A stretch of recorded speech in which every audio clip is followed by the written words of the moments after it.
Welcome to Entry Points Radio. Every week we share human-curated playlists to break the algorithm.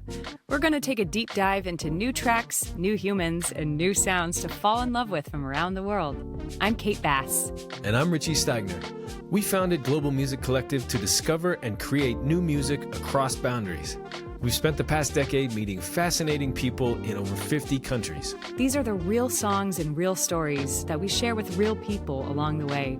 This is Entry Points Radio. All right, Richie. All right, Kate Bass. So shall we try this? Yes. Our first podcast?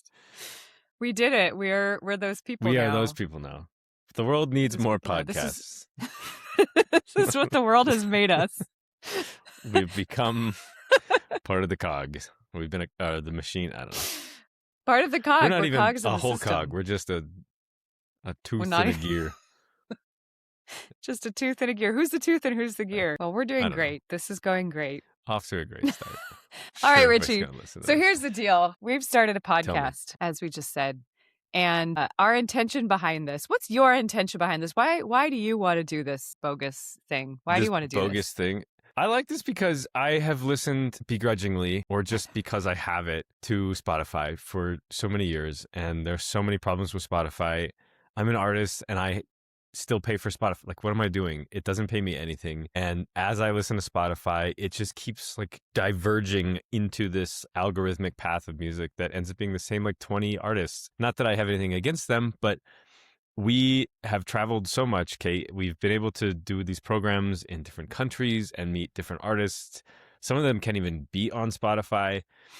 And I just feel like my life has been a little better because I've listened to people that Spotify never will lead me to. And so in an effort to disrupt the cogs and the machines and be a spanner in the works, I think doing a podcast and sharing some of the songs that we've gotten to listen to or that sort of break the algorithm, I think that is valuable in this world. Especially like we look at Spotify and music as this sort of background music sometimes. I mean, how many people you just listen to it because you're cleaning the house or because you're cooking or going to work?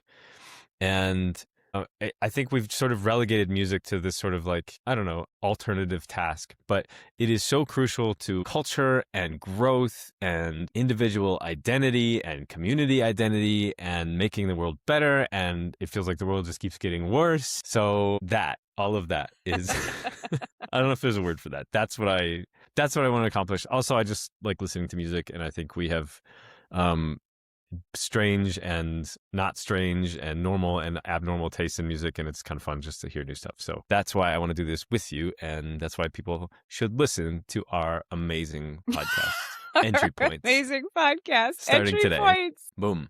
Starting today. It's funny. I feel like it's what you're saying is really related to what we were talking about recently with just as soon as culture becomes a category, like people, I was telling dear listeners, dear one listener that we have, Thanks, who is Mom. probably my mom.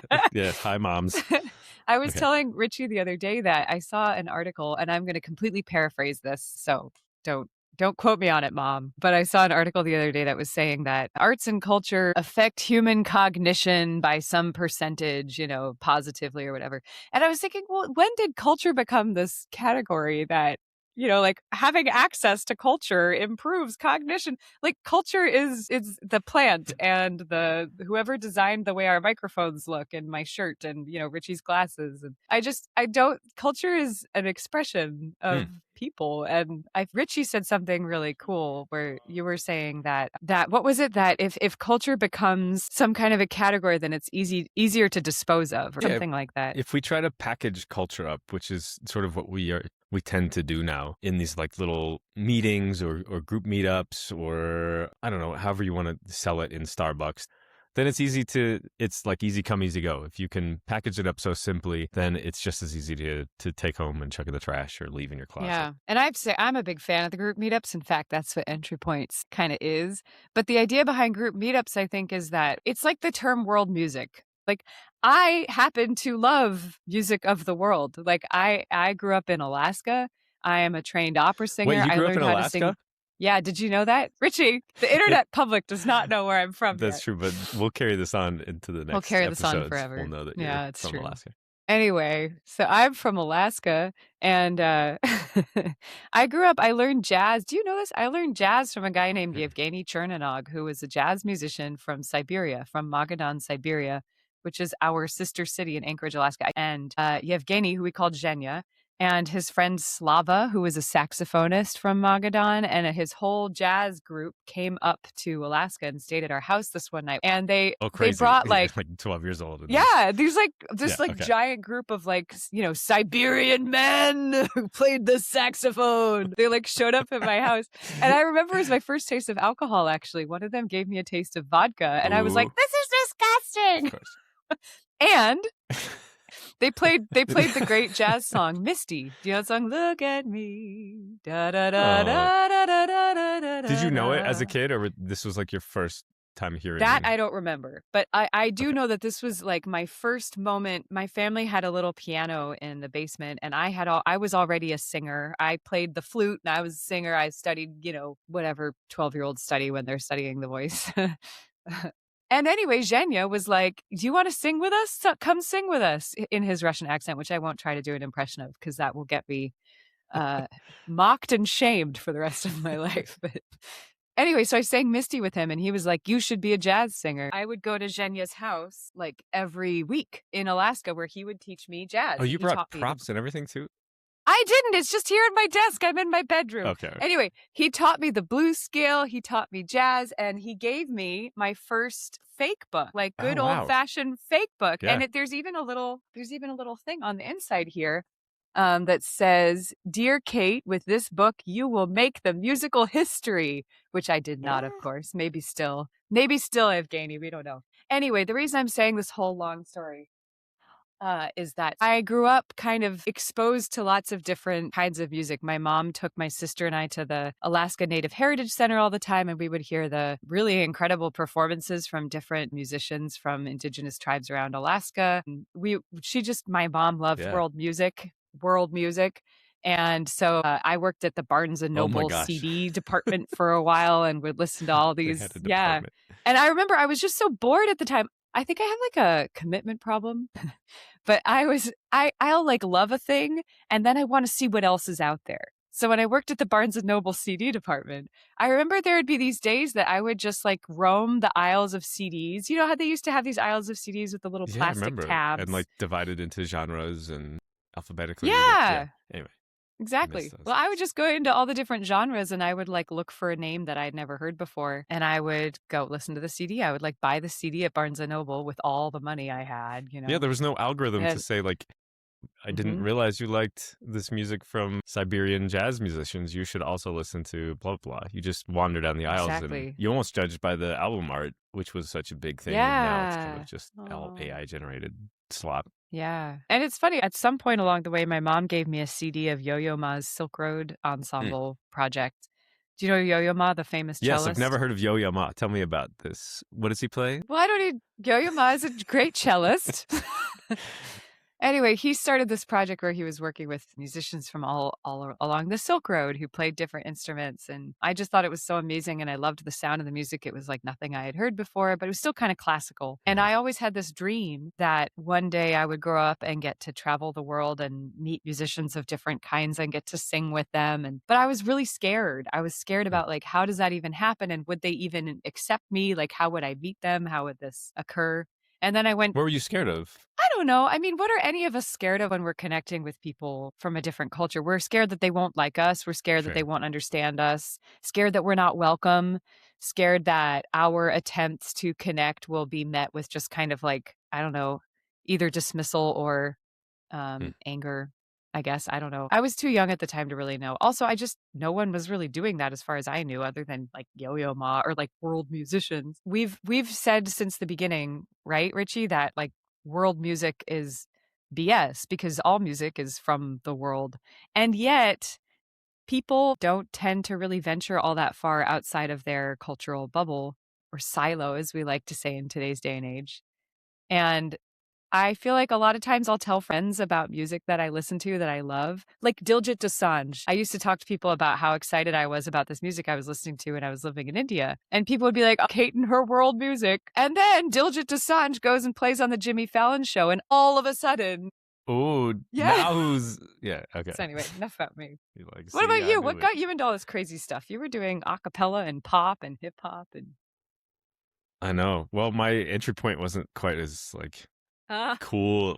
Well, okay. So I was in 7th grade or 6th grade. I don't know. It was like we had one of those elementary schools. It was like K through 8 altogether. Anyway, one of the kids in my grade, his brother came and his band played music, and they played like 8th grader rock music, which yeah. in hindsight was probably terrible.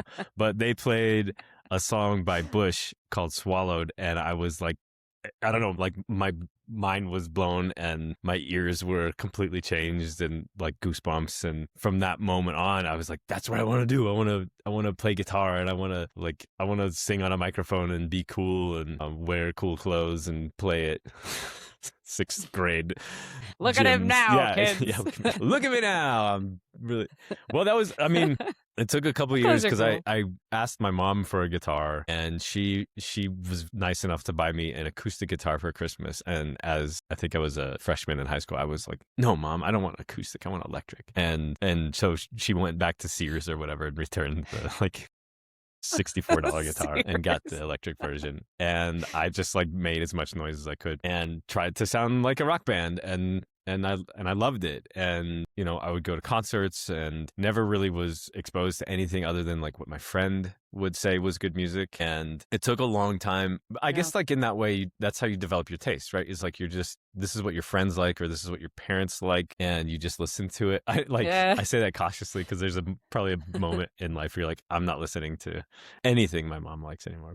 But then I got to performing my own stuff, and then I became an a cappella singer, which itself is its own So cool. so cool. We didn't want to be like, nobody wants to not be cool, right? Like everybody wants to kind of impress people when they do stuff. And I think that's like part of music. And I think, I don't know, acknowledging that is a really big part of the whole cultural side of it, is like what is cool where you are is deeper than just like what's in the moment. Like there's a reason why mumble rap is, or maybe was, cool for a while. And I think that's probably changing too. But like, it's cultural. All of these things are cultural. And then when we try to like package it up as like, this is pop music and then that's world music, I think it's just such like a lame, easy way to try and delineate these things. But anyway, as an a cappella singer, I got to travel a lot. And you mentioned Silk Road. Like we got to go to Uzbekistan of all places, and they took us to Samarkand, which is like this really cool market on the Silk Road. And they play different instruments, and it's ancient, and you feel like this is way older than the rock band that played in my high school gym or grade school gym. And you just, I don't know, you just start to think about things differently. You start to think like, all right, that was my cool, but this guy's super impressive playing this like stringed instrument that I've never seen before. And I'm not that great at guitar. So like, what really is cool here? What really is good and quality and value? They like that. And maybe I would like that too if my mom had listened to it too. I don't know. It's just, you just start to like put your brain in a little bit of a scrambler and appreciate things differently. So that was that's my entry point. Eric Weber's brother's 8th grade high school band playing a cover of Bush. Swallowed by Swallowed. Bush. Wow, that's so cool. I swallowed. Yeah, Sorry, I don't know that song, and I didn't know this story from I you. should add it to my list actually, just for like the sake of all of this. Oh, there's always next week and the week after and the week That's after. true. Well, is that a segue? That's a great segue. Okay. Take us to the next place, Kate. Okay, I'll take us to the next place. So here's our thought here. Richie and I have been traveling abroad and working on putting together all of these very large international projects with one of our companies, Global Music Collective, which started out as basically an initiative to try to work with people of different cultural backgrounds and, every possible difference through music, to collaborate on original creations that we co-wrote together and co-performed together. And we've gotten to go to some amazing places together and separately. Times have shifted. We've been both kind of shifted back to the US at this moment. And we've been thinking a lot and talking a lot together about what's cultural diplomacy here in the US. And that kind of got us thinking about, why are people not connecting more with these different cultures when they're all accessible to them? You can log on to Spotify and hear a dutar player from Turkmenistan, and yet we don't really have access to that because there's so much out there. It's hard to know what to look for when you don't know, what's even available. So as we've been talking about this, we thought let's start sharing the music that we're listening to. So what we're thinking is that every week, just like the good old days when you'd make a cassette tape. I just dated myself. Yeah. But just like the good old days, maybe when you made a CD, I don't know. And you would Can you write. still buy cassettes? I've totally I think it's coming back. I think they're having a comeback. Just like the record players are having a comeback, I think that cassette players are too. But I don't know about you. I got rid of all my old cassettes and old CDs and everything. Well, I'm sure there's a milk carton at my mom's house that has some pretty sweet Green Day cassettes stuff. I don't know about you, but I feel like my mixtape cassettes were the most valuable. Like I think about my friend Ariane, like shout out Ariane. We used to make each other these like super like thoughtful mixtapes where we would, make collages for the cassette tape cover. We're just trying to make our own little cassette tapes for whoever wants to listen to get some access into some music they might not have heard otherwise. So every week, Richie and I are going to share a playlist, maybe of about 15 songs or so each of what we've been listening to recently. And we're going to share some stories for why those songs matter to us, what those songs are about. My inspiration for this was actually public radio here in Texas. And they still have real live human DJs that play the music that they like and are listening to, and they talk about it. I am really tired of the automated playlists. I want to know what real humans are listening to. So we thought all of you might want to know that too. We have friends all over the world who are musicians, and we thought it might be kind of fun to have some of them on sometimes and hear, what's Dovran Shamuyev listening to in Ashgabat? What's Harpreet Singh listening to in Mumbai? Yes. Absolutely. And I think the value of that is that it's coming from our actual experience. I think the danger of doing something like this is that it becomes performative, like, oh, I found the most deep cut song nobody's listened to. But I don't think the goal is to show like how interesting and unheard of music is, but rather like I actually liked this song and I put it into my playlist because I was doing something and I enjoyed it. There's some intersection about like our lived experience in what you could call like the West, if you will, and what you don't see. I was talking about this yesterday with my family. Like the West has become conglomerated by things like Spotify and things like ChatGPT. And there's sort of this like companyization of these countries. And that has become kind of our culture, our shared culture. And a lot of like what goes into AI and what goes into Spotify and algorithmic music and Live Nation and all of these things. Like I think like it's important to expand our reach to beyond just like what we receive from Spotify. I think it'd be better for us to see more than just what we are presented. So Kate and I have both created on our own, we've created our own little playlist of like 10 to 15 songs, plus or minus one or two. And what we're going to do is we're going to share them with each other and probably react and probably say like, who is this? Or why do you have that person on there? And then I think we could probably talk about a few of them and say like why we have them on. And then as Kate mentioned, what we're going to do every day, hopefully, is we're going to take a little bit of this and we're going to say like, this is kind of our favorite song of the day, and we'll put it on our socials. And then you as a dear listener can subscribe to our, what is it? We've got Substack and we've got Patreon. We're basically going to post these playlists for Apple Music and Spotify. Part of doing a podcast is that you're not actually allowed to play the songs right now as like a broadcast without getting all the rights and everything. And so what we'll do is we'll share those songs as a playlist so you can listen to them on your own time when you're going to work, cleaning the house, doing whatever you do. Sweet. Shall we do this? Shall we look at our playlist? We should. We have just so everyone knows, we have actually really not looked at each other's playlists yet. I'm just looking at, this is your list, right, Kate? This is my list. I don't know what other list this would be. All right. So I'm just quick scan. You got Peter Gabriel on here. I was like, that's one of my favorite songs of all time. Okay. And Paul Simon. All right. So I feel like Peter Gabriel and Paul Simon are like as my like closest obvious like entry points in like pop music world. Patsy Cline. I know John Mook. We actually did a program with John Mook. Yeah! So you went and you threw a friend in there. I appreciate that. Leon Bridges. Sublime. I went and saw Sublime recently for St. Patrick's Day. They do Kegs and Eggs here in Yeah. Denver. Although you didn't get to see their great singer, I their original know. singer. 'Cause Yeah, but he's it's no his longer with son, us. and he's like, Yeah. he's Oh, that's cool. Well, hey, I'm just going to tell you really quick since you pointed them out. The reason I have Paul Simon, Patsy Cline, Peter Gabriel, Sublime, and Leon Bridges up here, we were talking about being authentic about the music we're really listening to, and those songs literally have come up this week. There was one other I didn't quite put on yet, but that was Beck Loser, which popped up in a coffee shop, and I was like, I forgot how good this song is. Yeah. And I guess the thing is for me, I also have been thinking as we've been talking about this show idea about when I hang out with musicians, when we go to other countries and work with them, almost always the way that musicians become friends in the beginning is we start sharing our playlists with each other and we'll just sit and listen to music together. Like it's just, I don't know about you, Richie, but for me, that's been like totally the biggest icebreaker with everyone. And it happens organically.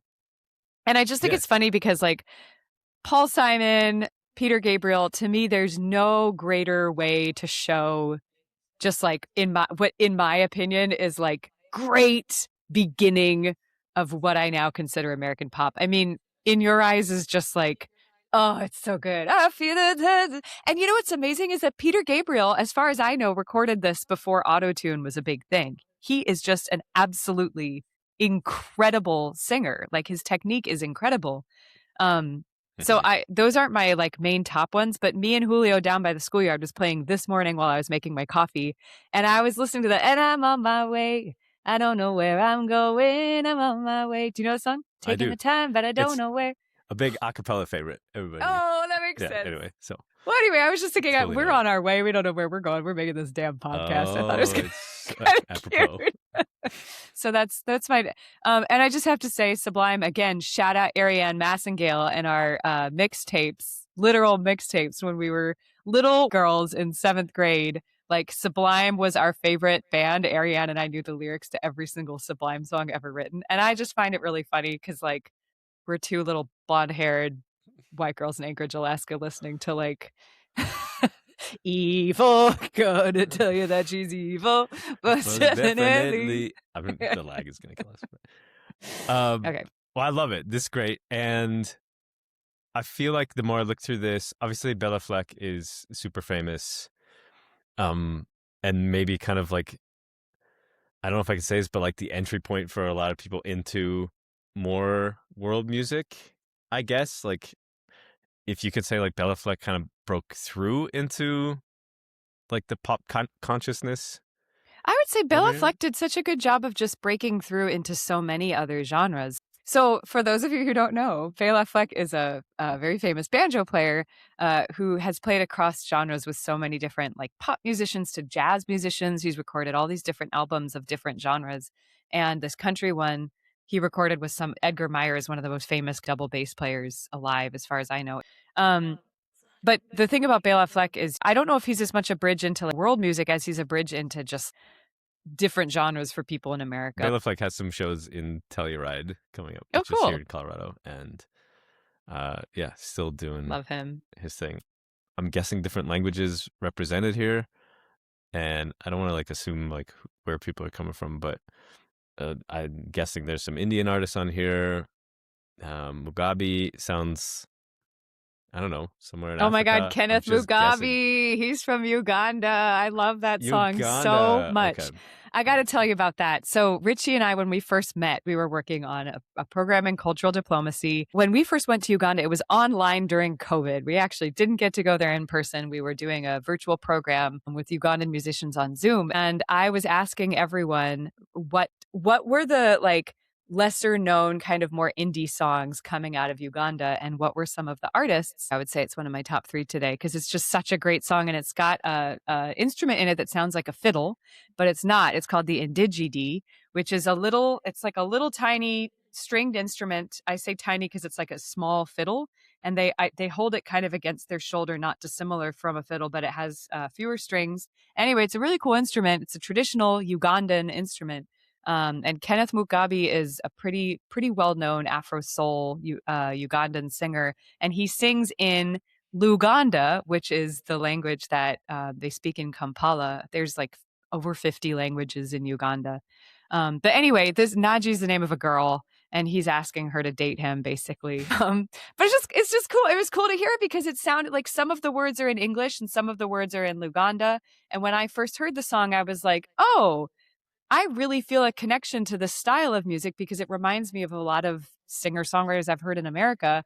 But then there are these instruments I don't recognize. You could hear the kind of more traditional Ugandan drums in the background, and then he's singing in Luganda. And yeah, it's also special memory because it was COVID and Oh yeah. my first taste of independent Ugandan music.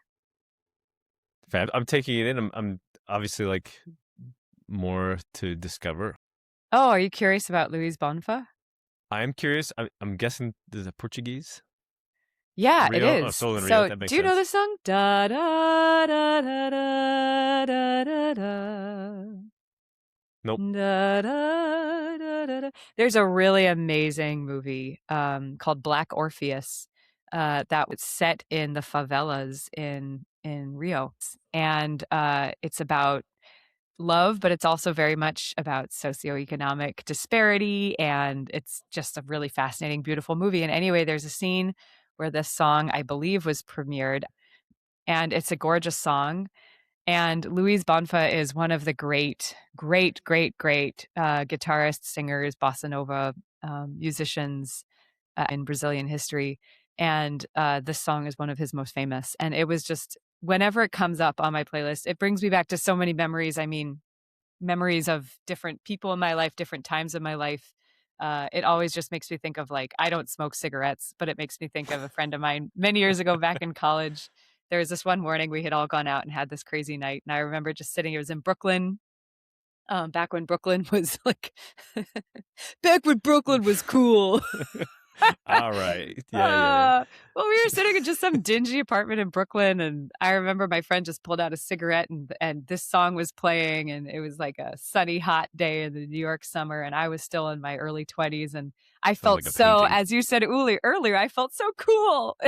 It was a moment that I just felt so cool. Like, my friend is smoking a cigarette. Yeah. Yeah. But the melody of that song, I think, is one of the most beautiful melodies I've ever heard in any song. It's just gorgeous. Wow. Okay. So yeah, that's that You know one. what? I feel like that's such a big part of songs that we like is just having some emotional memory tie Mhm. to that, I even agree. if it's like a bad memory. Maybe I almost totally especially agree. if it's a bad memory. But that's cool. I like that story. It sounds like some avant-garde painting or Yeah. some Art Deco. Yeah, I'm curious about Shreya Ghoshal and the Kalank Motion Gotta Picture wanna soundtrack song. paradise, yeah. Um, Did that come from your? Kate lived in India for like a year plus, maybe 2 no, years. yeah, more than. Wow, time flies. But I Did lived that come from part-time that? out there, so it's hard to really say. Okay. No, actually, so that is Indian. It's from a Bollywood film, as you can see. That is a song that I somehow, being the weirdo that I am, heard and picked up on and saved on my giant playlist many years ago. And I remember listening to it, and it's just such a bop. Like, it's like, and this is like one of the most famous Bollywood tunes in India. So everyone right now, if there's anyone listening from India, would be kind of like rolling their eyes. But that song That's so funny. just like used to be one of my entry points into Indian music. And it was so funny when I moved to India, everyone was so shocked that I knew Bollywood music. They were like, "You know Bollywood music and you're a white girl from America?" And I was like, "Of course I know Bollywood music. It's great." And that's one of the songs. It's just like such a joyful song. The drums are so great. She's welcoming I think in the song, I hope someone corrects me if I'm wrong, but I'm pretty sure she's welcoming a foreigner um into her home in a way, which I think is really beautiful. I never knew that. But when I was in India, I remember finally looking up what the lyrics meant to that song and being like, oh, God, Ghar is the way you say home in Hindi. She says, "Oh, foreigner, I welcome you into my home." Wow. Okay. So yeah, I thought that was really sweet when I finally learned what it meant. But those other two songs, we've got Lecture Lake and Jind Mahi. I learned about those two songs when I got to go to northern India. I got to go to Amritsar, and actually our guide for the Golden Temple, which is this incredible Sikh temple, the big temple in the world that's literally gold. It's if anyone here hasn't heard of it, you should look it up. It's incredible. It's like the the center of Sikh culture. And anyway, our guide who showed us around it when I was up there, I was asking him about what his favorite music was from Punjab because I had only heard Diljit Dosanjh. And so he mentioned these two people to me. Well, he mentioned many. We could do an entire day's episode on Jagroop's songs that he shared with me. Cool. But anyway, I love them because Jind Mahi is like, you can hear that it's from a while back. Like there's like the saxophone that I love, I like, there is this prevalent saxophone that's in like so much music from all over the world, especially in the 80s and 90s. But I like Jind Mahi and Lecture Lake because I feel like now that Diljit Dosanjh is having this moment, and Diljit Dosanjh is amazing, I want more people to be like, I want to learn more about Punjabi music, because there's so much good music coming out of all of these places. It's not just Bhangra. Like there's a lot of really good music coming out of North India. So that's that. Fabulous. Okay. Yeah. That's great. This looks like a good list. Yeah. I think there's a lot more on here to like dive into. Yeah, there's one from Aleppo, Syria, who now lives in Berlin up at the top. Wow. That's a really cool song. Yusef. Yeah. And Susanna, everyone's got to listen to that song. That's just a really great summer tune. Is there anyone we're missing? Hello, hello, hello. DMC? Somebody loves sorry, I you. interrupted you. DMC. Oh, DMC. Oh, yeah, that's a badass lady rapper out of India. Yeah, okay. Yeah. There are some really cool female rappers and hip hop artists in India, and they're just not as well known because, well, women. Well, and hip hop particularly, it's traditionally been. Yeah. Go ahead. No, please. No. It's traditionally been. Okay. Well, anyway, I was trying to look up a while back because Richie and I were doing a project in India and we were trying to find female rappers to feature on a song. And even having been in India for almost 3 years, I had so much trouble finding female rappers. Not that they're not out there. They are. They're just not as well known. It's just more difficult to get access to them. So that's one of the songs I found that I liked. And then the last thing about my playlist, I do want to mention John Mook, my dear friend from, actually, he now lives in Austin. He's originally from Uganda. Hilariously, I met him here in Austin. I've only ever known him here in Austin, even though I've spent a fair amount of time in Uganda at this point. And John he's just such an interesting musician who's got such an incredible story. Maybe we'll have him on as a guest someday. That'd be great. We did a global music collective project with him. He's a beautiful guitarist, beautiful singer, beautiful songwriter. He's now started an amazing initiative called Shake It Africa, where he's trying to feature different musicians from Africa on his songs and in different performances. He's trying to put on different events. I just think he's an awesome person. And Writing is one of the lesser known songs from this album that he put out. He has a lot of singles that have done really well from this album, Flying Away. But I really loved Writing because it's kind of talking about how he's seen so many different things change. He's seen politicians succeed and fail. He's seen religions come and go. He's had lovers break his heart. He's had all these things in life, but he just keeps going. He just keeps writing along and making his music. And I was listening to that also this morning and I was like, this is a great tune. So yeah, that's my list for this week. Woo! Woohoo! Thank you, Kate Bass. Yeah. All right, Richie. All right, make sure. Time to get to you. There it is. Can you see it? Yeah. Oh my goodness. Boom. Whoa, Richie. Oh my God. You have How Deep Is Your Love by PJ Morton. That was almost on my playlist of this week. Oh, crazy. Yeah, I swear. That's so cool. Cool. I want to know why. Okay, now. I have so many questions for you. You got Jessica Bongos, Feature and the I put a friend too. Friends. Yep. He's got some Krungbin because he's a cool hip guy like that. Cool hip guy. And you've got Prize Yourself. I love that song. So just so everyone knows, I always ask Richie what he's listening to because Richie has the most interesting, genuinely eclectic taste in music. And every time I ask you, you tell me some random thing that I'm like, what? Who is this? And I listen to them and they're always really good. Sometimes they're way more artsy than I would expect because just also quick background, Richie is a pop music producer among many, many other things. But I want to know what got you into Satyagraha Act 2 and which song is this actually? And did you put that in just because you knew I'm an opera singer, or did you put that in because you're just that cool? No, I was actually afraid to put that in because I thought, the opera world and the Western classical world is going to be like, Philip Glass, of course. I don't know.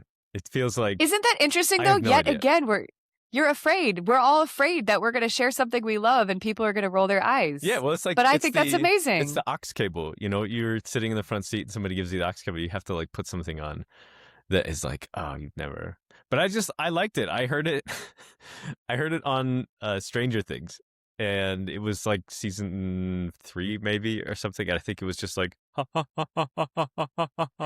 whatever the like. And it took forever to find it because I was like, what the heck is this like final song in this?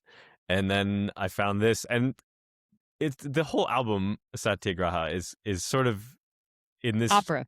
Well, it has this vein of like going between triplets and quarter notes, and it's intense and it's fun. Anyway, it's 14. Do you know what it's about? I have no idea. I think Satyagraha is probably Sanskrit or some older language as far as I got with that, but I don't know what it's about. Can you tell me what it's about? It is sung in ancient Sanskrit, and almost all of the verses are from the Bhagavad Gita. Okay. But it's about Gandhi. It's about Gandhi's nonviolent resistance, and I think it's in South Africa or something like that. Yeah, but that's really cool. That's that was your entry point to it, was from the TV show Stranger Things, which is yeah. But that's really, really cool. And Philip Glass is he's a legend in the classical music world.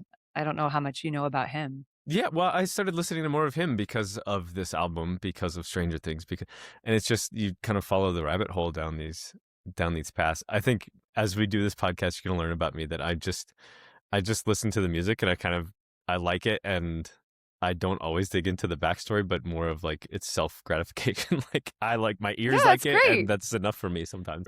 Super cool. All right, so Richie loves opera is what we're all learning. So does Kate. Kate loves it. I want to ask you about Immaterial by Sophie. Oh, what is this? Sophie. Okay.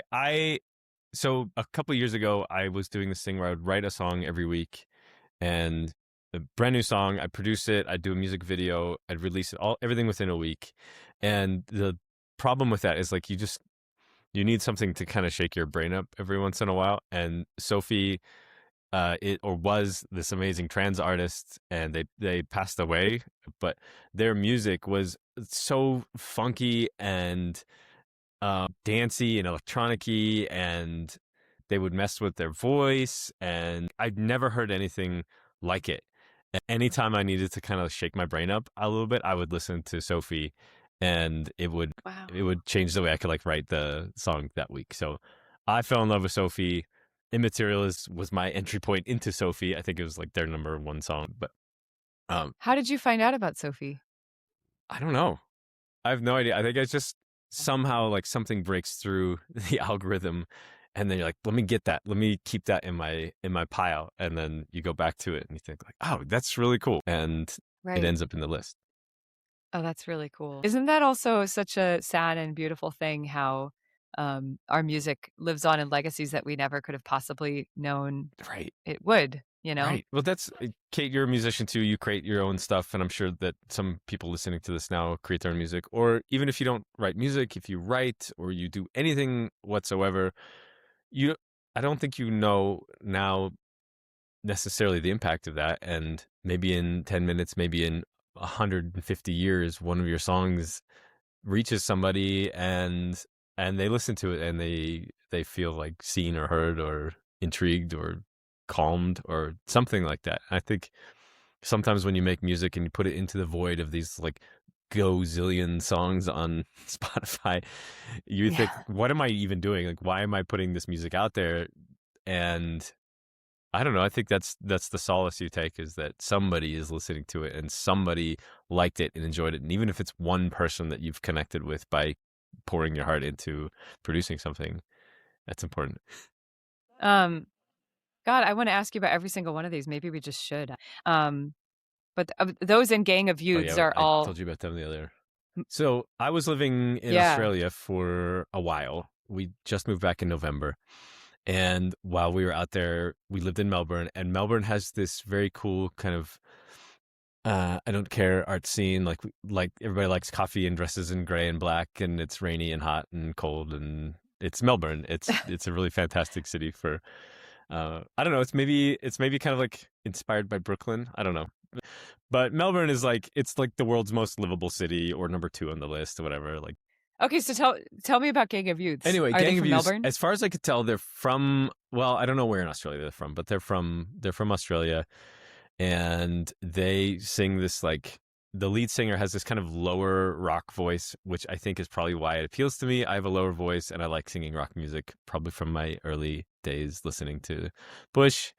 And I had a friend play it at a party and I was like, I really like this. What is this? And he told me about them, and they ended up on my playlist. This song in particular, Fear and Trembling, is like their opening song on their album, and I've listened to it probably 457,000 times.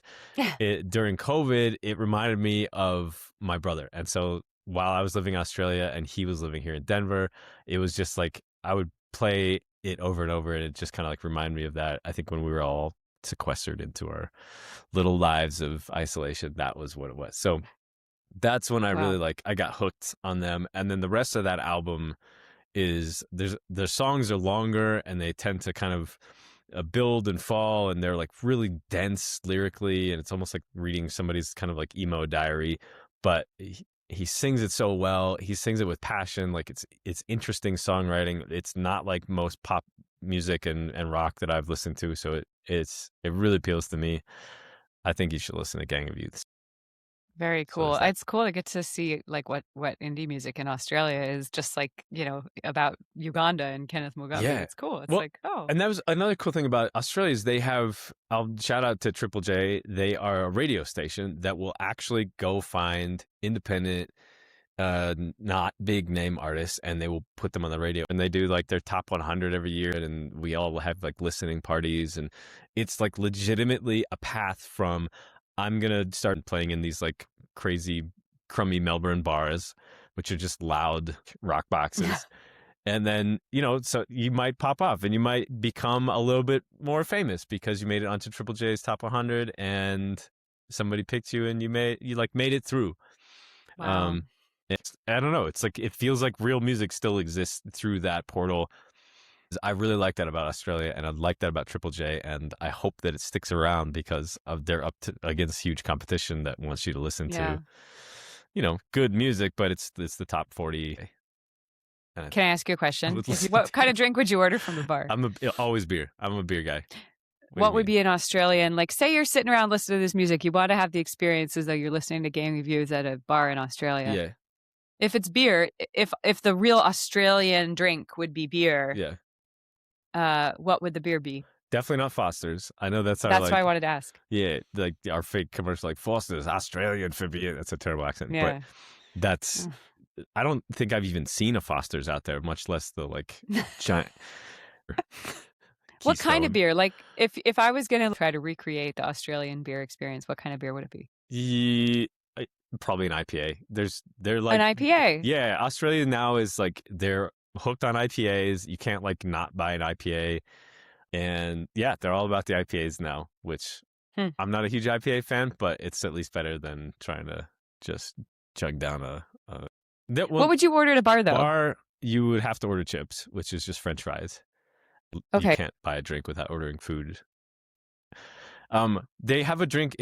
It's not actually alcoholic, but it's lemon lime bitters, which is like this. It's what you get if you're driving or you don't drink, and it's basically just like lemon lime soda. So kind of like a 7-Up, and then bitters, and it's nice. It's like you feel like you're drinking like a non-alcoholic, maybe gin and tonic or something like that. Something that just like looks fun, and you don't have to get drunk tonight because you don't want to, or you're driving. I or love whatever. that. All right, so if you want to listen to Gang of Youths, pour yourself a lemon lime bitters, and have some French fries. That's right. Yep. Okay, I'm sorry. I went off on Australia, but I just feel like I've never asked you enough. And I could talk for hours. I like it. There's probably a lot more unknown ones here, but in terms of Surprise Yourself by Jack Garrett, you got me super into that song. And Cold War by Cautious Clay, maybe you got me into that, or we have convergence there. But like, tell me about those and how deep is your love? Like, what put them on your list? I don't know. So Surprise Yourself was another one of the songs where I heard it at a party, and then I had to like go find the guy that had the, connected to the Bluetooth speakers. Like, what was that song 12 minutes ago? And we finally found it. Yeah. And I'm such a sucker for like big harmony style vocals and interesting production. The song itself is in like this weird time signature, but it doesn't feel weird. Like sometimes when you listen to like 1, 2, 3, 4, 1, 2, 3, 4, that feels normal to us, or maybe 6/8. But this one is in like, I don't know, I feel like it's like 14/8 or so. It's like this very strange count to it, but the way that it comes through, it's just like, it doesn't feel jarring. It doesn't feel like strange. And like it just builds and it's beautiful and it's kind of a little electronic, but vocals are heavy. Um, yeah, I loved it, and I've probably listened to that one another 457,000 times because That's a good I don't one. know, I'm that guy. So, and then Cautious Clay, I definitely have a hip hop background, and I really like kind of like the jazzier side of hip hop, in particular like older stuff, Pete Rock, and when like jazz was sampled into hip hop, it's just, that really appeals to me, even if it's saxophone. I know you hate saxophone, Kate, but No, I like saxophone. Yeah. sorry, I'm putting you on blast. We could edit. I don't hate Kate saxophone. loves saxophone. Anyway, but Cautious Clay, like it's another one of those songs where it's like kind of a very chill start, and then it hits you with like these big like big moments and big voices and stacked voices, and that's definitely like my a cappella background. But I feel like I'm really drawn to the natural side of vocals, even if it's not like lyrical, if it's just like choir singing or sort of modern style harmonies. I love that stuff. And so Cautious Clay, it takes you on a journey, and I'm really into it. Cool. Yeah. Okay, so just PJ Morton's amazing. We just know he's amazing. Everybody who doesn't know PJ Morton, like, go listen to PJ Morton. What's wrong with you? Um, I don't What's wrong? know. I feel like it's kind of like the Leon Bridges thing, you know? Like, if you don't know Leon Bridges, I feel sorry for you. Go listen immediately Like, to the. check out PJ Morton. I think he just came out with a new album, and this is a cover song. Obviously, How Deep Is Your Love is not his original, but it's definitely worth listening to. I think cover songs sometimes get a bad rap. I give them a bad rap sometimes. I was in an a cappella group and would push back against doing too many covers. But I do think it is a nice entry point to re-button our name into He this. brings it back. I like that song, and who's this guy doing it in a unique and interesting way? And I think every cover song, if you're going to do a cover song, you need to make it your own, or you at least need to sing it in a way that tells me that you are expressing something that is real to you. But anyway, I like this PJ Morton version, and I like You know, cover songs that do that. it's amazing, Richie, as an opera and jazz singer and Broadway singer. Oh, Everything we do is cover music, right? good It's point. interesting to me, and I don't know enough about this. Maybe we should talk about it in a future episode. But you and I had a really long conversation once over too many beers about the difference between being a performer and being a creative, like, songwriter, composer. No one can cover the Beatles, but like, as an opera singer, everyone in the world has covered, Le Nozze di Figaro or whatever. It's like, written and created for you, and yeah. yeah, And it's supposed to be performed again and again in different people's voices with different people's interpretations. And good point. there is so much creativity in how you interpret the song. And even if you did How Deep Is Your Love exactly, in the same style as the original, but you brought your own feeling and meaning to it, I think it's interesting. I love new original music as well, but I do think it's interesting that there's this contemporary pop music of the past, 50 years or so. There's this kind of sense of like, if Michael Jackson did Thriller, no one else shall do Thriller. And I get it, it's iconic, but it's interesting. It's probably because of recorded music, I guess. Like Beethoven didn't get to record True. Beethoven's Ninth, so Yeah, and I suppose composers, there is we've crossed into a new line of like, from just composition into like singer-songwriter, wherein yeah, it's yours. I mean, even like rights administrations is like, did you write the song and did you record the song? And yeah, we still kind of delineate between the two, but it's hard to separate Michael Jackson from Thriller. There's, right, even though like Quincy Jones was a gigantic part of making that song come right, to life, you think right. Michael Jackson, um, It's Michael Anyway, Jackson's song. Like Whitney Houston must have oh, written "I Will Always Love You." You know, Whitney. Well, she made yeah, it Whitney's hers. amazing, but Dolly wrote it. You know, like they both were incredible. There's no anyway. Okay, I'm sorry. I digress. I'm not asking enough about the things I don't hear. So No, that's okay. tell me about Herida de Amor. Herida de Amor is basically this is like a Spanish cover of Love Hurts, and they do a lot of Ah, styles of like American, I don't say doo-wop, but like kind of that 50s, 60s, maybe 40s style music with the guitar and like the four-piece band that you would see on like the black and white show. That's kind of their vibe, but it's sung in Spanish and it's turned into Spanish. This song in particular is kind of as close to the original version as you might expect. So it's kind of like worth cool. a listen. There's a bunch of other like cultures that do this where they'll take the English version and they'll sing it in their language, and it becomes kind of a different animal because this one's in Spanish. The next one on there he's an Italian artist, but there's a lot of Italian artists that will do English songs in Italian too, and it sounds completely different and it's cool, and it's just like a nice way to like shake up your brain a little bit. Oh, that's cool. What is the Italian one an English song too, or what's that one? No, the Italian one, this Fabrizio De Andre is, in my opinion, like it's what I think of Italian music. It's this guy, it's another low voice guy. And maybe that's why I'm drawn to it is because like my voice sounds like that when I sing and it makes it singable to me. Um, and it's dense lyrics. He like sings like he's in conversation, but Il Pescatore is I don't know. My wife's family is Italian, and when I listen to this, I think of like her dad who loves to go fishing, and I think of like we got married in Italy, and it's like out near the water and near the ocean, and I don't know. It's just like the way he sings it, the like vibe, the things he talks about. It just takes you like right there, and I know a lot of his music is like political as well, which like is just so intriguing to me that like I know we have a lot of political things going on in our lives, but when you think of like Italian politics, they have their own sort Yeah. of issues on their own and things that they complain about and love and vote for and don't vote against and blah blah blah. So I don't know, there's just like a real depth and richness to it that I find really fascinating about him, and he has a lot of other really cool songs, and some of the stuff that he writes has like different influence from all kinds of different places, whether it's like Irish music or bossa nova music comes into what he's doing, and some American style music back from the 50s as well. Like it's cool. Like you listen to his album, it Man, kind of takes you I on want to another listen to that. journey. But Every time he talks about his anyway, in-laws and the food that they eat, like there was a period of time that Richie and I were working online. We'd be sitting oh there my on gosh, Zoom or something, and he'd have to go pick olives in the family olive grove or whatever, and they're always eating like, fresh truffle oil, you know, whatever. Maria's always talking about the brick oven pizza and stuff like I mean, so now just thinking about this song is gonna make me have the need to eat yeah, delicious Italian food. Man, yeah, yeah.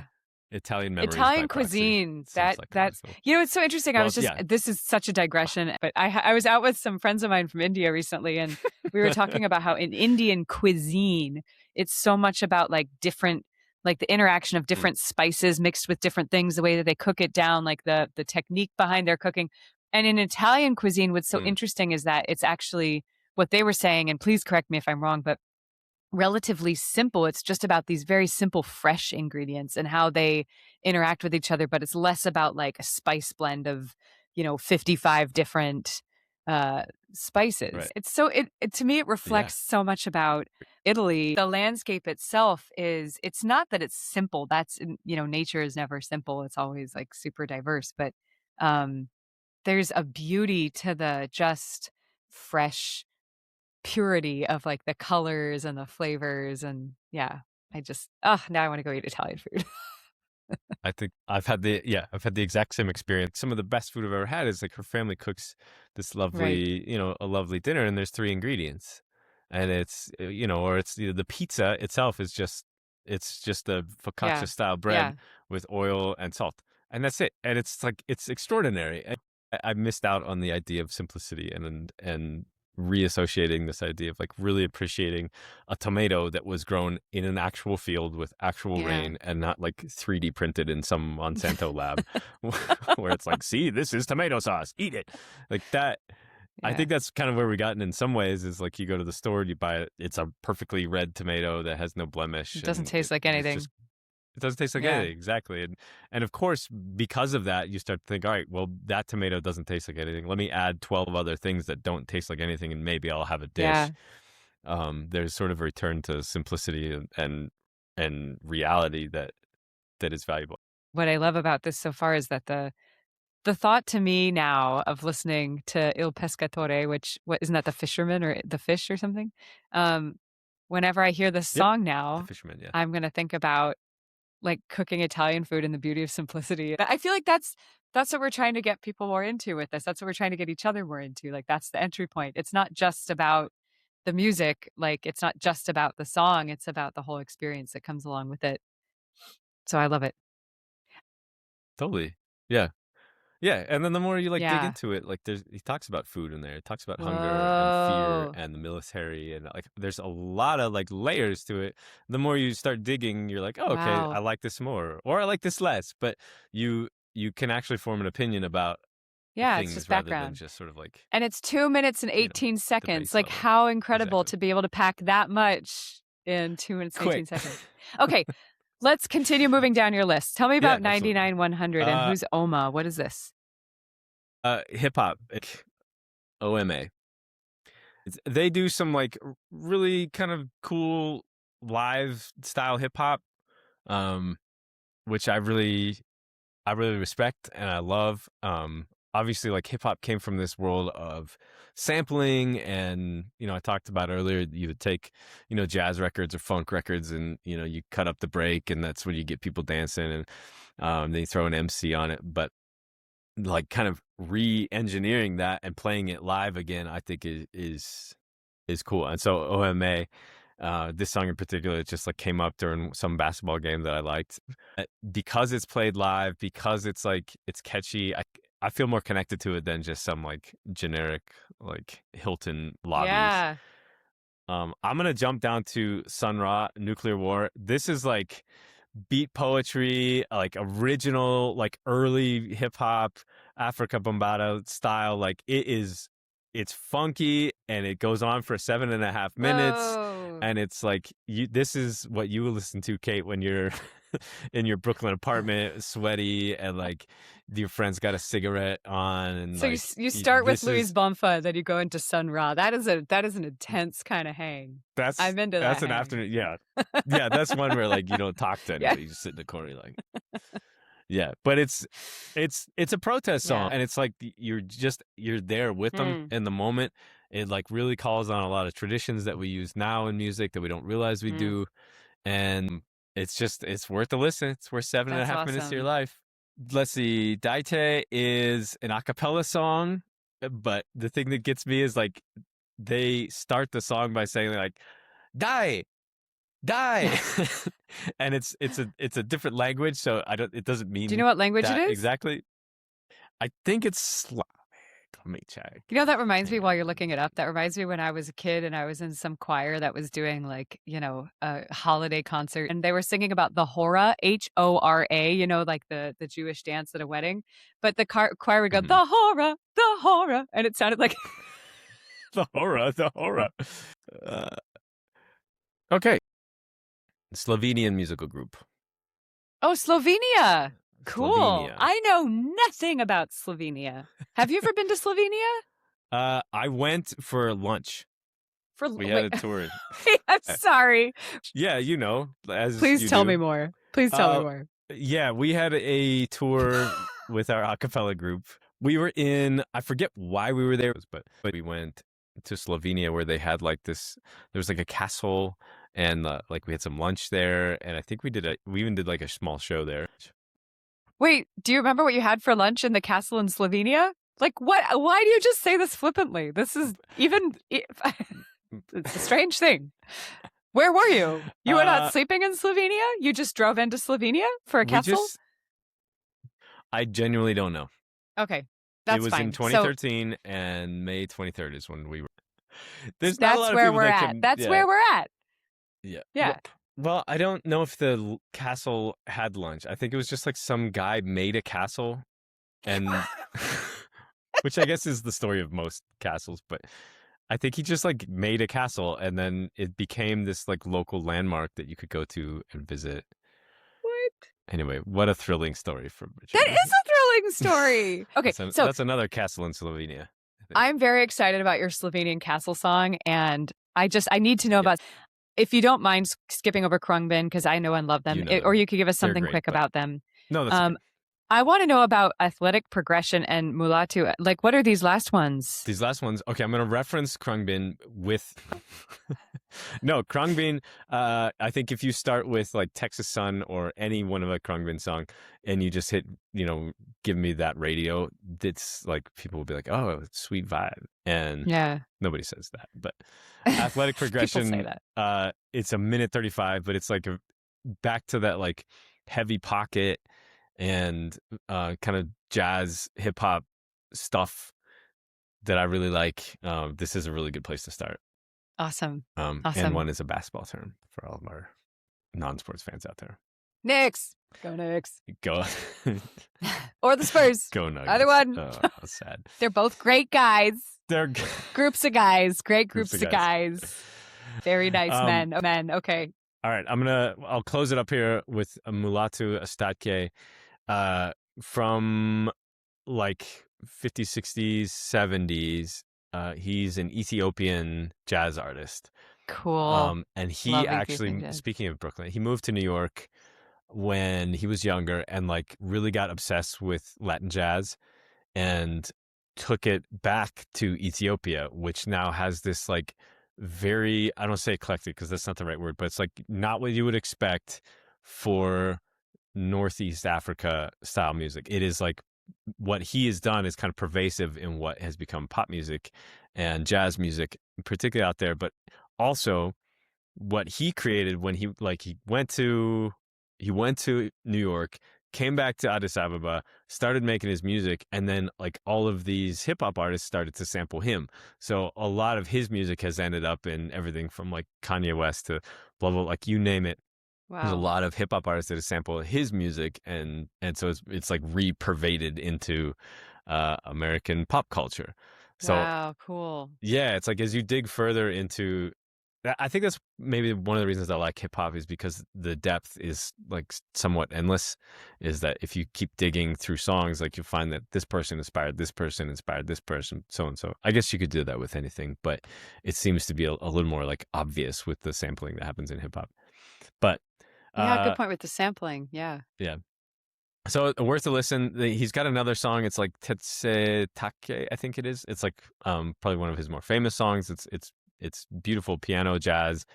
But then like the more you listen to him, the more it starts to incorporate that Latin jazz style with sort of like polyrhythms and multiple rhythmic instruments that jazz, I think jazz as I know it doesn't always do. I think jazz sometimes like delineates like, all right, your piano, your bass, your saxophone, and your drums, and that's it. And like you take your turn, and then I'll take my turn, and then everybody claps after our turns, and like good for us. This I think like something that I like about Latin jazz, while they do certainly have like their own solos too, like there is I think a really deep like interplay of like Latin rhythms into what they do, and then to incorporate that into the improvisation of jazz, I think is cool. And I would kind of wish more jazz did that.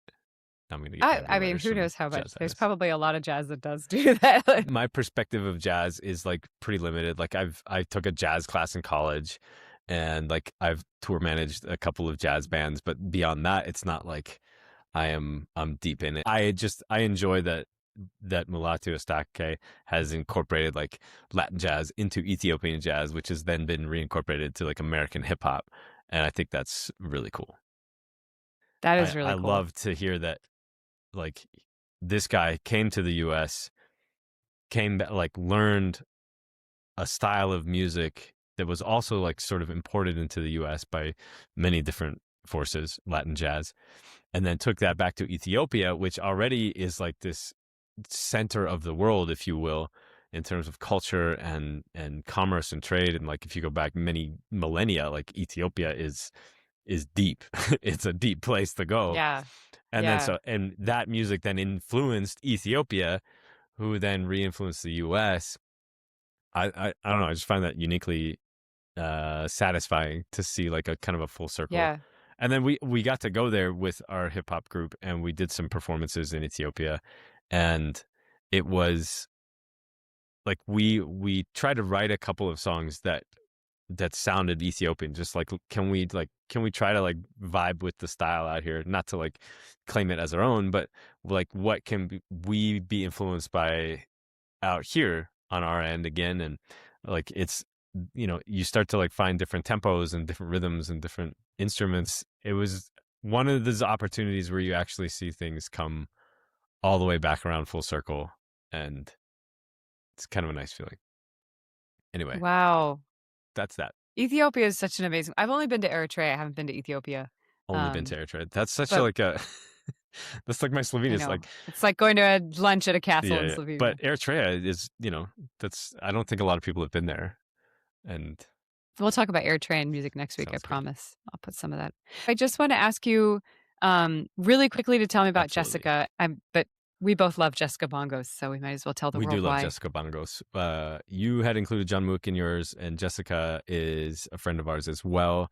Jessica is a Nigerian artist. She has been very influential in a lot of programs that we've run. Like, she's an amazing community organizer. Her voice is one in a zillion, and she writes these beautiful songs. She's one of those people, like, she walks into the room and you know that she's in charge, and like she starts singing, Yeah. and it's amazing. So she had come out with this a little while ago now, but it pops up into my playlist every once in a while, and her voice is just extraordinary. So pop her on. Yeah. You get a taste of like what of her life and what she's gone through, and what what Nigeria is like, but kind of by proxy. And it's, yeah, any chance you get to like throw some Jessica Bongos on the radio is worth your time. Yeah, man. She's so awesome. Yeah. Jessica's so cool. And what a cool name too. Like, okay, you get like, I know. how do you get that? Does she play the bongo? Jessica, do you play the bongos? I think I We never need had the find heart to out. ask, because I feel like that's asking like She's probably all the asked time. that Yeah, all the but time. now I want to know. So Jessica, if you're listening to our Yeah. podcast here, please answer. Bongos or no bongos? Please. Bongos or no bongos? Richie, I have to ask you, we've gone through all Yes. these. If you were to, like, I hate it when people ask me all the time what my favorite Mhm. music is. Like, that's one reason I'm excited about the show, because here we've talked forever about like 16 of our 20 million songs we each have saved. But if you were to boil this down to even just the ones that stand out the most today in this conversation, what would you say are your like top songs of the week? Like, pretend we're going Monday through Sunday. What would you be like, this is the Monday song? This is the Monday song. Okay, I'm going to start. My Monday song is going to be Nuclear War, Sun Ra. I'm starting the week off with a bang, proverbially. I feel like you would only listen to it on a like Saturday afternoon, but like I'm starting the week with it. Sun Ra coming in on my Monday. Then I think I'm gonna go later in the week. I want something to re-scramble my brain. So Immaterial. I want Sophie in there towards the end of the week, maybe a Thursday or Friday, like mix up, shake up. And then I always go back to Fabrizio. Take me to the ocean, and we're gonna sit there and fish a little bit. So Il Pescatore gets my weekend vote. That's 3 songs. I You love can that. put them on repeat all week. But Sun Ra, Immaterial of Sophie, and then Fabrizio De Andre for my top 3. All right, Kate. I love that. What about you? I went first, so now you. My top 3. See, the ones that stand out to me for this week, I'm feeling Susanna. We didn't talk a lot about Susanna. It's just such a vibe. Like, I remember listening to that when I was living in Uganda for a little while. I remember just making coffee in the morning, and it was like this song. It just makes me think of like a sunny a sunny morning to just be chill, and I love it. So I guess that would be my Tuesday song is Susanna. Um, and then Thursday or Friday, I think I would go to uh Jind Mahi. I'm feeling that right now. It's just such a great, like, kind of old school. I love it. I don't know. I I don't know like how to that the album describe is it. It's Millennium Mixes. joyful. That makes me think of some like Will Yeah, it's a Smith really Millennium. So. probably if someone's listening to this from Punjab, they're gonna laugh because they won't laugh. It's a very famous song, but it's just like it's old school. When you listen to it, you'll hear it's old school. But there's this, there's just a beat in the back, and like I don't know, it's a vibe. I'm Is this feeling the vibe of it like if I today. put No Scrubs on my list and somebody was like, I don't know. okay, I don't know because I'm not Punjabi, but that's what it sounds okay, like to all right, me.